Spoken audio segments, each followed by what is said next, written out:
Assalamualaikum warahmatullahi wabarakatuh. Di video kali ini kita akan belajar latihan soal penilaian tengah semester kelas 4 sekolah dasar tema 2 selalu berhemat energi. Soalnya sebagai berikut ya. Soal nomor 1 yang termasuk bentuk pelaksanaan kewajiban menghemat energi adalah A. Membiarkan lampu menyala pada siang hari. B. Membiarkan keran terbuka saat menggosok gigi. C. Berjalan kaki ke tempat yang dekat. D. Membakar kertas yang masih bagus. Jawabannya C. Berjalan kaki ke tempat yang dekat. Soal nomor 2. Sikap yang bisa kita teladani adalah A. Mematikan lampu saat siang hari. B. Membiarkan televisi menyala saat tidur. C. Membiarkan lampu teras hidup pada siang hari. D. Menyalakan televisi saat belajar. Jawabannya A. Mematikan lampu saat siang hari. Soal nomor 3. Melalaikan kewajiban menjaga lingkungan dapat menyebabkan bencana berikut, kecuali A. Banjir bandang. B. Hutan gundul. C. Tanah longsor. D. Gempa bumi. Jawabannya D. Gempa bumi. Soal nomor 4. Kekurangan energi disebabkan dari kebiasaan dalam menggunakan energi. A. Boros. B. Hemat. C. Bijak. D. Irit. Jawabannya A. Boros. Soal nomor 5. Menggunakan energi listrik merupakan kita dalam kehidupan sehari-hari. A. Hak. B. Kewajiban. C. Tugas. D. Tanggung jawab. Jawabannya A. Hak. Soal nomor 6. Menghemat penggunaan air kita lakukan di A. Rumah. B. Sekolah. C. Tempat umum. D. Semua tempat. Jawabannya D. Semua tempat. Soal nomor 7. Hak kita terhadap tumbuhan adalah A. Menghabiskannya. B. Memanfaatkannya. C. Melestarikannya. D. Merusaknya. Jawabannya B. Memanfaatkannya. Kita bisa memanfaatkan tumbuhan sebagai bahan pangan atau untuk kebutuhan lainnya. Soal nomor 8. Sikap yang harus kita teladani yaitu A. Bermain air dengan selang. B. Menutup keran setelah mencuci tangan. C. Menampung air hujan untuk bermain. D. Membuang sampah di sungai. Jawabannya B. Menutup keran setelah mencuci tangan. Lanjut ke soal nomor 9. Kita menyusun ringkasan berdasarkan A. Gagasan pendukung. B. Gagasan pokok. C. Kalimat pendukung. D. Kalimat pertanyaan. Jawabannya B. Gagasan pokok. Ringkasan kita susun berdasarkan gagasan pokok teks. Kemudian kita rangkai gagasan pokok tersebut sesuai urutan isi teks dengan kalimat sendiri. Soal nomor 10. Kalimat-kalimat yang saling berkaitan dan saling mendukung dalam suatu paragraf akan memudahkan kita untuk menentukan A. Kalimat pendukung. B. Gagasan pokok. C. Kalimat utama. D. Hubungan antar gagasan. Jawabannya D. Hubungan antar gagasan. Soal nomor 11. Perhatikan penggalan teks berikut. Kincir angin digerakkan oleh angin. Semakin kencang laju angin, semakin besar energi yang ditimbulkan. Akibatnya, kincir berputar lebih cepat. Informasi yang bisa kita temukan dari penggalan teks di atas adalah A. Kincir angin membutuhkan energi air. B. Kincir angin membutuhkan energi angin. C. Angin kencang membuat kincir tidak bergerak. D. Kincir angin akan berputar jika terkena tiupan angin yang ringan. Jawabannya B. Kincir angin membutuhkan energi angin. Soal nomor 12. Rangkaian kalimat yang saling terkait dalam sebuah paragraf akan memudahkan kita untuk memahami A. Amanat paragraf, B. Isi paragraf, C. Latar peristiwa, D. Judul paragraf. Jawabannya B. Isi paragraf. Soal nomor 13. Setelah membaca teks bacaan, kita bisa menuliskan petunjuk berdasarkan A. Isi bacaan, B. Pesan bacaan, C. Langkah-langkah percobaan, D. Alat dan bahan. Jawabannya A. Isi bacaan. Menulis teks petunjuk berdasarkan teks bacaan bisa kita lakukan dengan membaca teks bacaan, menemukan informasi dari teks bacaan. Soal nomor 14. Berikut yang bukan termasuk tujuan pembuatan poster adalah A. Meyakinkan seseorang, B. Menawarkan barang atau jasa, C. Mengumumkan sebuah acara, D. Memperkenalkan diri. Jawabannya D. Memperkenalkan diri. Soal nomor 15. Perhatikan petunjuk membunyikan radio berikut ini. 1. Putar tombol pencari gelombang. 2. Tekan tombol on atau off. 3. Atur volume yang diinginkan. 4. Jika ingin berpindah gelombang, putar tombol pencari gelombang ke arah kanan atau kiri. 5. Berhenti memutar tombol gelombang jika sudah menemukan gelombang yang diinginkan. Urutan cara membunyikan radio yang tepat adalah A. 2, 1, 3, 4, 5, B. 2, 1, 3, 5, 4, C. 2, 3, 1, 5, 4, D. 1, 3, 2, 4, 5. Jawabannya A. 2, 1, 3, 4, 5. Soal nomor 16. Perhatikan petunjuk cara pembuatan layang-layang yang belum runtut berikut ini. 1. Menyediakan bahan. 2. Merekatkan kertas pada rangka layang-layang. 3. Membuat rangka layang-layang. 4. Menghiasi layang-layang.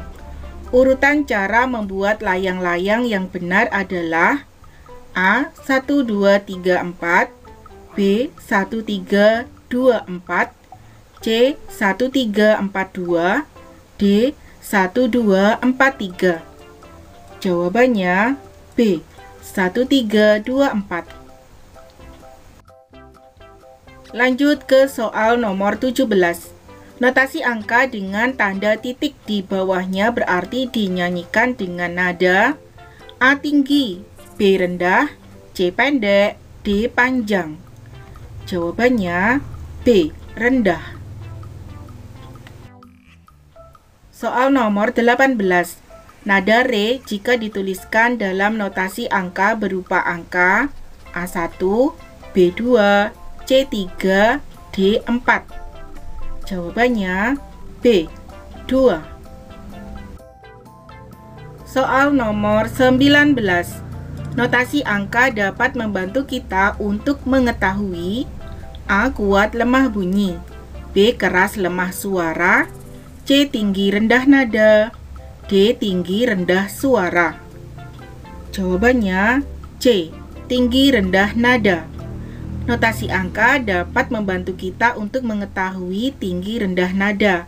Nada rendah ditandai dengan titik di bawah notasi angka, sedangkan nada tinggi ditandai dengan titik di atas notasi angka. Soal nomor 20. Hal yang harus diperhatikan saat bernyanyi adalah sebagai berikut. Kecuali A. Pernafasan, B. Pengucapan, C. Sikap badan, D. Baju yang dipakai. Jawabannya D. Baju yang dipakai. Soal nomor 21. Angka 0 dalam notasi angka artinya A. Diam atau berhenti, B. Dinyanyikan panjang, C. Dinyanyikan pendek, D. Dinyanyikan cepat. Jawabannya A. Diam atau berhenti. Angka 0 dalam notasi angka artinya diam atau berhenti, sebab angka 0 dalam not angka tidak memiliki nada. Soal nomor 22. Nada do atau 1 yang diikuti tanda titik di belakangnya berarti dibunyikan A pendek, B panjang, C tinggi, D rendah. Jawabannya B. Panjang. Tanda titik menandakan bahwa notasi tersebut harus dibunyikan dengan nada panjang. Soal nomor 23. Tempo lagu cepat disebut juga dengan istilah A. Andante, B. Allegro, C. Moderato, D. Largo. Jawabannya B. Allegro. Soal nomor 24. Merasakan keindahan musik yang didengar merupakan apresiasi pada tahap A. Mengamati, B. Menikmati, C. Menghayati, D. Menilai. Jawabannya B. Menikmati. Lanjut ke soal nomor 25. Kecepatan perputaran turbin pada kincir air dipengaruhi oleh A. Derasnya aliran air, B. Suhu air, C. Tempat air mengalir, D. Arah laju air. Jawabannya A. Derasnya aliran air. Aliran air mampu menggerakkan turbin pada kincir air. Semakin deras aliran air, maka perputaran turbin akan semakin cepat. Soal nomor 26. Ibu menjemur pakaian di halaman rumah pada pagi hari. Setelah siang hari, pakaian tersebut kering. Ibu memanfaatkan energi ... untuk mengeringkan pakaian. A. Air, B. Angin, C. Bunyi, D. Matahari. Jawabannya D. Matahari. Panas dari energi matahari dapat mengeringkan benda-benda yang basah seperti pakaian. Soal nomor 27. Perubahan energi yang terjadi pada kincir angin sederhana yaitu A. Energi gerak ke energi angin, B. Energi gerak ke energi cahaya, C. Energi gerak ke energi panas, D. Energi gerak ke energi listrik. Jawabannya D. Energi gerak ke energi listrik. Soal nomor 28. Tenaga angin dapat dimanfaatkan sebagai sumber energi gerak pada A. Kapal layar, B. Pesawat terbang, C. Motor, D. Kereta api. Jawabannya A. Kapal layar. Kapal layar memanfaatkan tenaga angin untuk mendorong kapal tersebut bergerak. Soal nomor 29. Energi diperlukan untuk A. Tidur, B. Bermain, C. Berjalan, D. Melakukan usaha atau kegiatan. Jawabannya D. Melakukan usaha atau kegiatan. Energi adalah kemampuan untuk melakukan usaha atau kegiatan. Setiap gerakan kita memerlukan energi. Soal nomor 30. Batu bara dan minyak bumi adalah sumber energi yang tidak dapat A. Diperbarui, B. Diambil, C. Dihilangkan, D. Dimiliki. Jawabannya A. Diperbaharui. Soal nomor 31. Benda akan cepat kering jika dijemur di tempat A. Teduh, B. Sejuk, C. Panas, D. Tertutup. Jawabannya C. Panas. Soal nomor 32. Pembangkit listrik yang menggunakan energi surya sebagai sumber energi penghasil listrik disebut A. Pembangkit listrik tenaga surya atau PLTS, B. Pembangkit listrik tenaga air atau PLTA, C. Pembangkit listrik tenaga uap atau PLTU, D. Pembangkit listrik tenaga nuklir atau PLTN. Jawabannya A. pembangkit listrik tenaga surya atau PLTS. Lanjut ke soal nomor 33. Umbi singkong dapat diolah menjadi tepung: A. maizena, B. tapioka, C. beras, D. terigu. Jawabannya B. tapioka. Nama lain dari tepung singkong adalah tepung tapioka atau tepung kanji. Soal nomor 34. Perhatikan pernyataan berikut. 1. Udara dingin. 2. Udara panas. 3. Tanahnya cocok ditanami padi. 4. Tanahnya cocok ditanami kelapa. 5. Masyarakatnya memakai pakaian tebal. 6. Masyarakatnya memakai pakaian tipis. Berdasarkan data di atas yang termasuk ciri pantai adalah A. 135, B. 146, C. 235, D. 246. Jawabannya D. 246. Soal nomor 35. Contoh sumber daya alam yang dapat diperbaharui adalah A. migas, B. barang galian, C. hasil perkebunan, D. hasil tambang. Jawabannya C. hasil perkebunan. Soal nomor 36. Hasil perkebunan yang menjadi bahan mentah bagi perusahaan konveksi adalah A. teh, B. kapas, C. karet, D. kina. Jawabannya B. kapas. Soal nomor 37.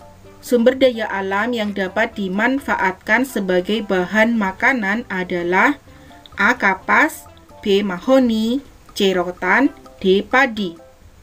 Jawabannya D. padi. Soal nomor 38. Usaha yang melakukan kegiatan membuat anyaman, mebel, dan batik disebut kegiatan A. pertambangan, B. perdagangan, C. peternakan, D. perindustrian.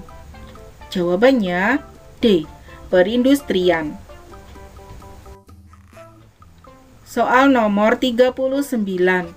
Contoh hasil perkebunan adalah A. teh dan jagung, B. kentang dan kelapa, C. kopi dan tembakau, D. singkong dan cengkeh. Jawabannya C. kopi dan tembakau. Soal terakhir ya, nomor 40. Hasil perikanan air tawar adalah A. cumi-cumi, B. ikan tongkol, C. ikan mas, D. ikan kakap. Jawabannya C. ikan mas. Ikan mas adalah hasil perikanan air tawar, sedangkan cumi-cumi, ikan tongkol, dan ikan kakap merupakan hasil perikanan air laut. Terima kasih, semoga video ini dapat membantu kalian untuk persiapan PTS ya. Sampai jumpa di video pembelajaran selanjutnya.